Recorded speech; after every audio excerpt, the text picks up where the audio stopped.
Hey you there. Do you like presents? Whether it's birthday presents, Christmas presents, any kind of presents? I do. And that's why for today we're going to be looking at Toejam and Earl's Back in the Groove for Hidden Gems.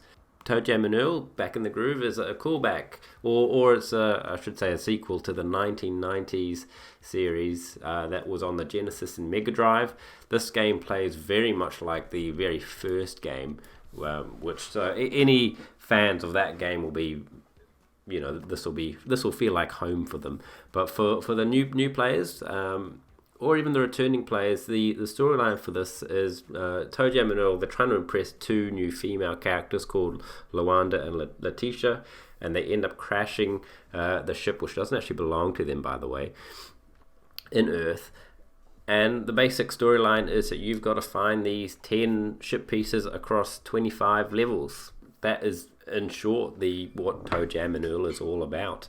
Now, Toejam and Earl, you can't see the map. The bottom right hand side, the map will be covered, and you only see tiles of areas which you've actually been, so you have no idea whereabouts the elevator to take you to the next level is, or where the ship piece is. Now the ship piece will be marked, like the level will be marked that there is a ship piece, so you know if you're wasting your time looking for a ship piece which isn't there, because as I said, there's 25 levels and only 10 pieces, so you'll find there'll be more levels without pieces than there are with, but at least it does indicate to you that there is a ship piece or not on the level. You can start by doing a tutorial level, which took me about 40 to 45 minutes, and then you can get stuck into the game, into the fixed world mode. There is random world mode and then harder difficulties as well to explore. You can do those either solo, or where really the strength is in the multiplayer. You can play local, you can play online, and that is essentially, I believe, where Toejam and Earl really is a real powerhouse, not powerhouse, but it's a real strength of the game is because it's so cartoony, so arcadey, so much fun. Hop into Discord and just play with your mates. That's awesome. So going back to the presents from the intro of this video, the presents are done, that's basically how you obtain items. Presents are scattered across all these levels. It's like going on a blind date because it could be good, it could be terrible.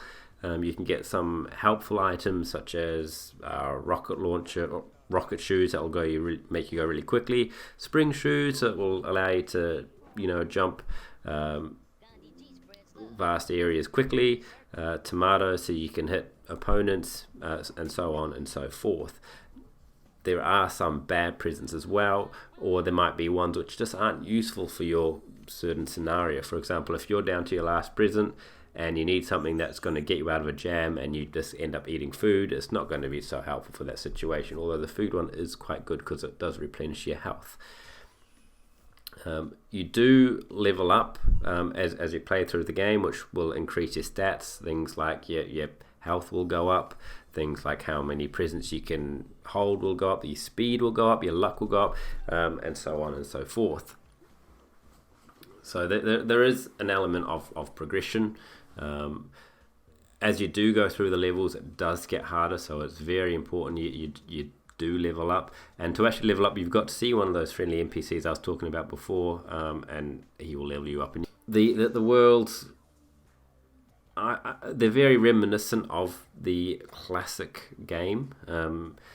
There are times where you can't actually find a way to a certain item, or that you've walked around your whole island that you're in, and you've actually got to walk around the edge, because sometimes when you walk around the edge, a hidden path will appear, which then you can use to potentially either escape an NPC, or you can use it to link up to another bit of island which could obtain the elevator to go up. Now there is also an elevator which makes you go down as well, which is a bit frustrating because you could spend 5, 10, 15 minutes exploring the world only to go back down to the previous one, which means obviously you've got to find the elevator to go back up to where you were first before then you can go up to the very next level. So it's a very cartoony game. Doesn't take itself too seriously. If you're looking for a serious game, this is not for you.